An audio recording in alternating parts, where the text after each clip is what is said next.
My name is Angela Wilkins, known to my friends and family as Chef Angie.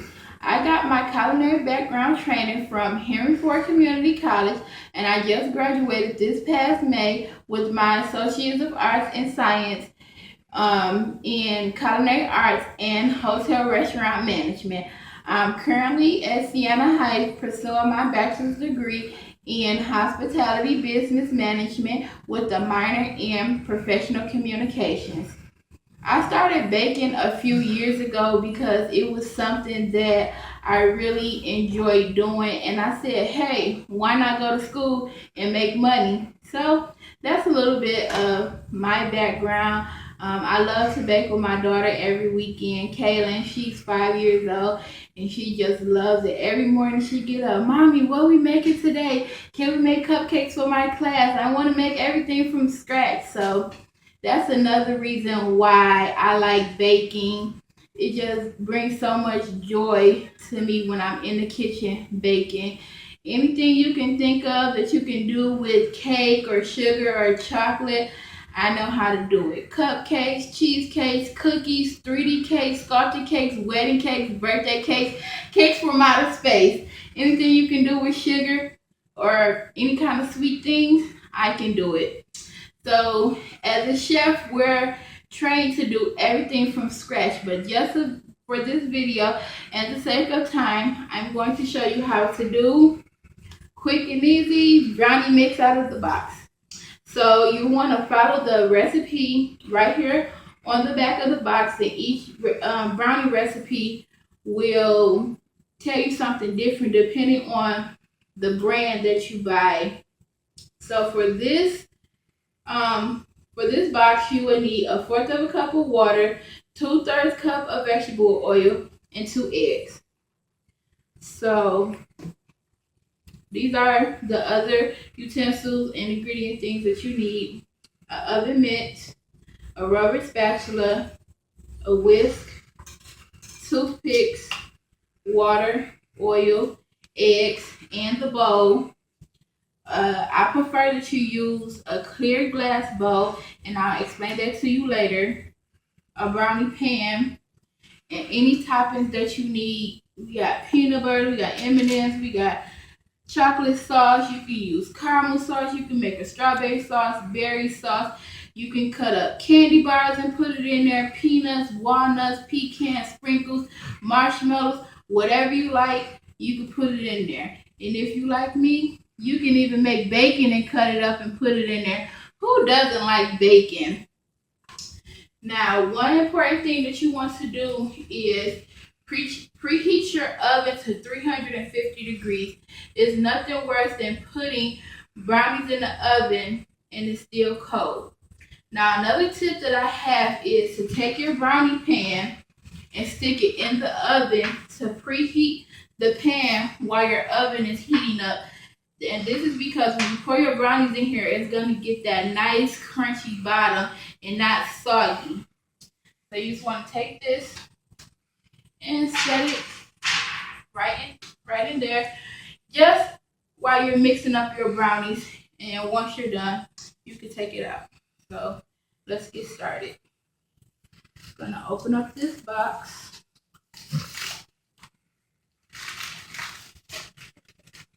And I'm gonna tear the package open.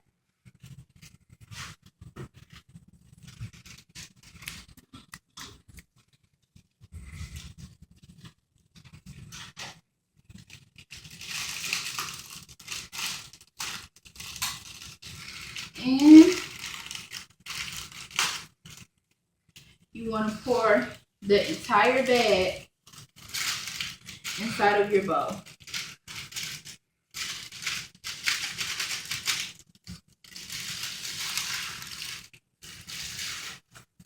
Now, you just want to even that out. If you have any lumps like this large one right here, just take your whisk and break it up, so that when you get ready to mix, you won't have those big lumps inside of your brownies. Now set this to the side, and you want to take your wet ingredients And this next step is called the creamy method. And you want to take your eggs, your oil, and your water and mix it all together. If you was doing it from scratch at this step, you will also add your sugar. And you do this so that when you add it into your dry ingredients, it don't seize up into one big clump. So in a separate bowl, you want to crack your eggs. And the reason why you do this is because if you crack it and you get an eggshell, you don't want to be digging around in there trying to get it, or worse, somebody starts to eat the brownie and they bite into that eggshell. If it's in a separate bowl, you can just pick it out, toss it, and keep going. Also, if you get a bad egg and you put it directly into your brownie mix, you'll have to start over. If it's in a separate bowl, just throw that egg out, get another one, and start over. So you want to add your oil and your water.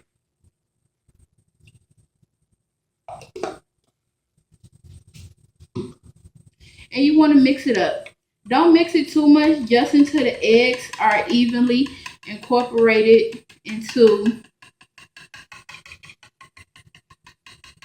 your mix. So that looks good enough. It's gonna look a little funky, but the final product is gonna come out really good. So this is just an extra egg, just in case we had a bad one. So you want to take your rubber spatula and make a little hole in the middle of your brownies.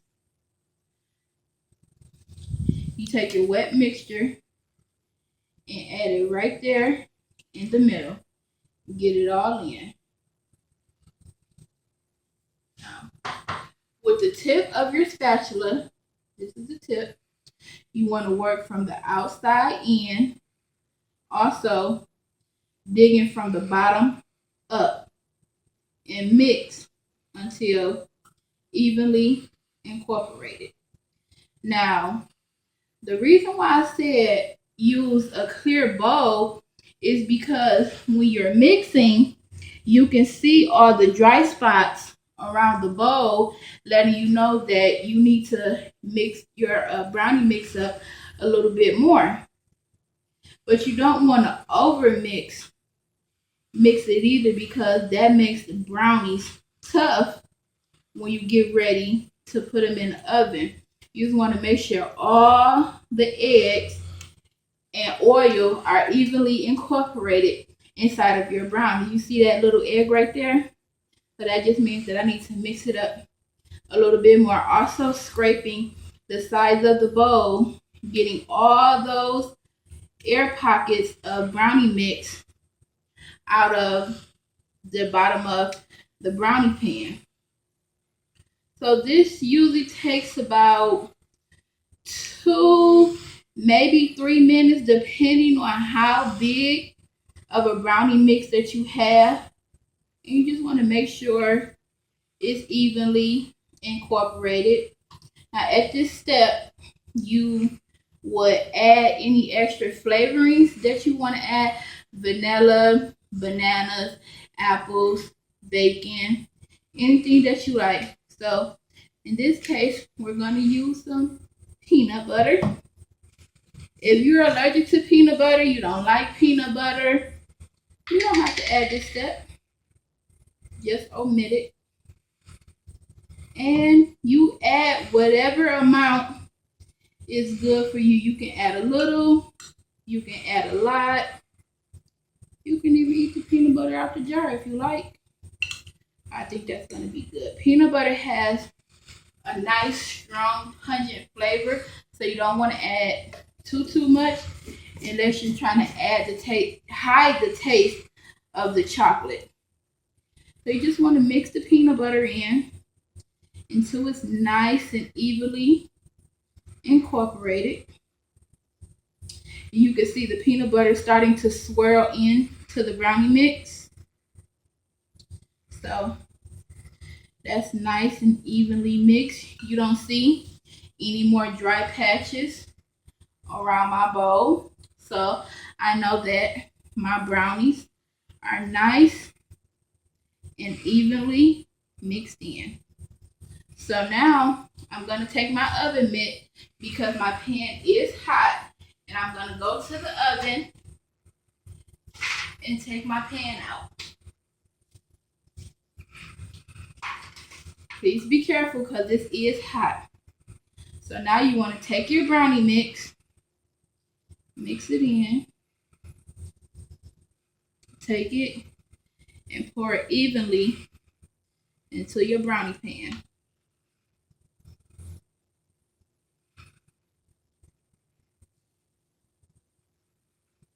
Get all that goodness out of there. And scrape it right into your pan.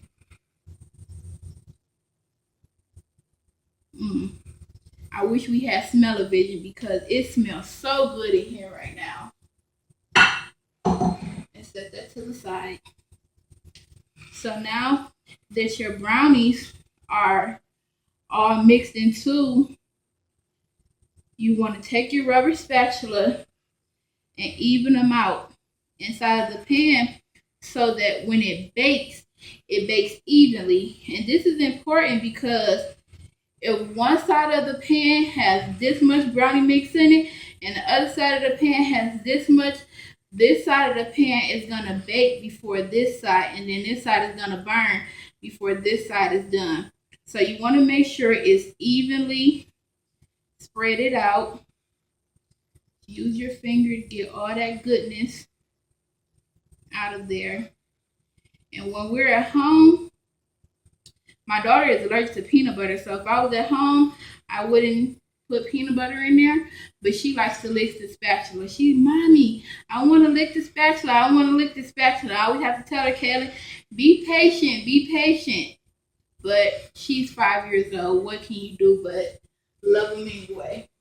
So now that the brownies are evenly spread out, you want to gently smack your pan on the counter, and this just ensures that you get all the air bubbles out, because if you bake it with the air bubble in there inside of the pan, when they start to rise and you cut them, you will see that tunnel. It looks like an ant been eating inside of your brownies, and that's because of that bubble. So you want to gently smack the bottom of the pan so that all those air bubbles pop. Now you want to open your oven. Please be careful. Remember, this is hot. Use your oven mitt to pull the wrap out and gently set your brownies on the top shelf and center them in the middle. Push it in and gently close your oven. Now these brownies are going to bake for 20 to 25 minutes. Now a lot of the boxes say 30 minutes, but you want to check them before you get to that 30-minute mark. And this is where the toothpicks come in.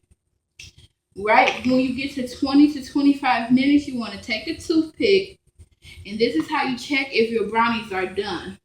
You take that toothpick and you insert it directly into the middle of those brownies. If you pull it out and the toothpick is clean like this, then the brownies are done. If the toothpick comes out wet with that sticky batter on there, then they're not done, and you need to let them bake a little bit longer. Now, depending on where you live and the environment that you're in, it's going to maybe take a little bit longer or take a little bit less time because of the moisture that's in the air and all the other elements that you have going on around you. Another very, very, very important tip that I have is to not open the oven. A lot of people are tempted to open that oven to see the brownies. They want to see the process from the beginning to the middle to the end.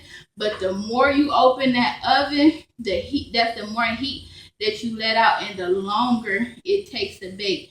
The longer you bake your brownies, the drier they'll get. So you don't want to have a dry brownie. You want to have a nice, gooey brownie on the middle of it. Then on the top, you can have that nice crunchy edge. So when you bite into it, you get that crunch. You get that creamy factor. You get all of that when you bite into your brownies. So I'm gonna just clean up a little bit while we wait, because everyone likes to work in a clean kitchen. We're gonna take that away. The peanut butter. We also have some M&Ms. So if you like M&Ms, go ahead and open up these M&Ms and toss them in there. You can even sprinkle them on the top so that when they bake, they be nice and gooey and chewy right on the center of it. And right here, we have some Hershey's chocolate that we're gonna drizzle on top of the brownies when they get done. And just let me give you a little bit more background and information.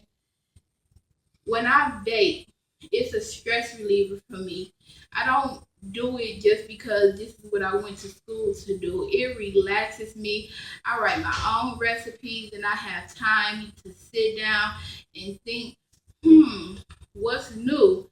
I wrote 2 different cookbooks, one for my family and friends that helped me and encouraged me while I was in school, and I wrote another one just on the different desserts and flavors that I like to work with. And I'm hoping and crossing my fingers that by Christmas of next year, I'll have both of my cookbooks typed out and published. And that's just something that I like to do and experiment with in my spare time. You don't have to go to school to be a professional baker to like to bake. You can fake bake, as most people call it, where you use stuff out the box. Or you can watch a tutorial on YouTube, pick up a cookbook. The only thing you can do wrong is say that I can't bake. Get in the kitchen and try it out. You'll never know unless you try.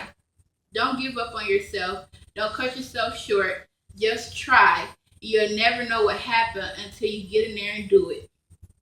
So after 20 to 25 minutes, you want to take your toothpick, like I said, dip it in there. If it come out clean, the brownies are done.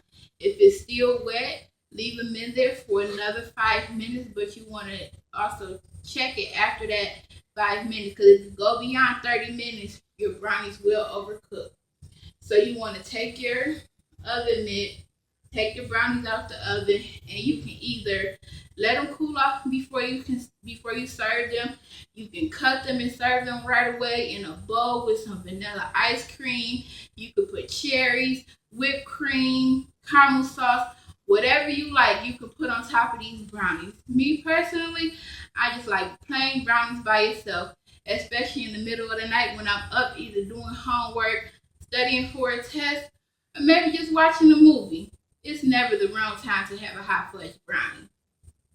So once the brownies are done, I have some already made so that you can see the beginning, the middle, and the finished product.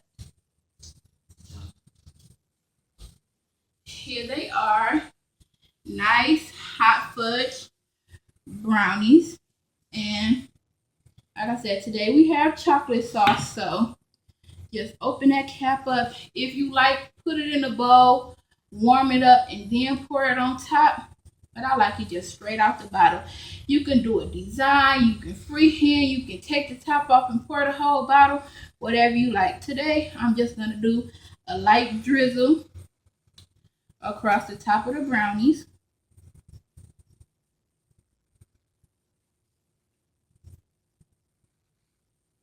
And I think that's perfect.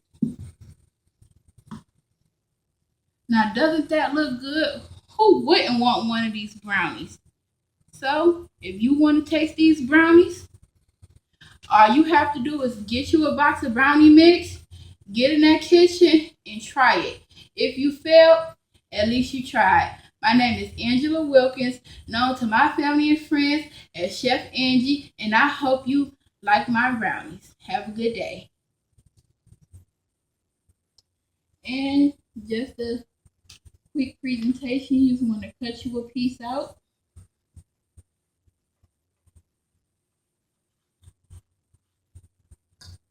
Take your spatula right here. Get that brownie out of there. Put it on the plate.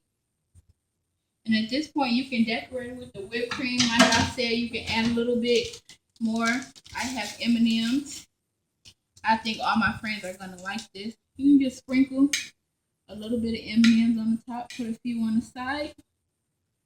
Hot fudge brownie, and it only took you 30 minutes. Now, isn't that a quick dessert?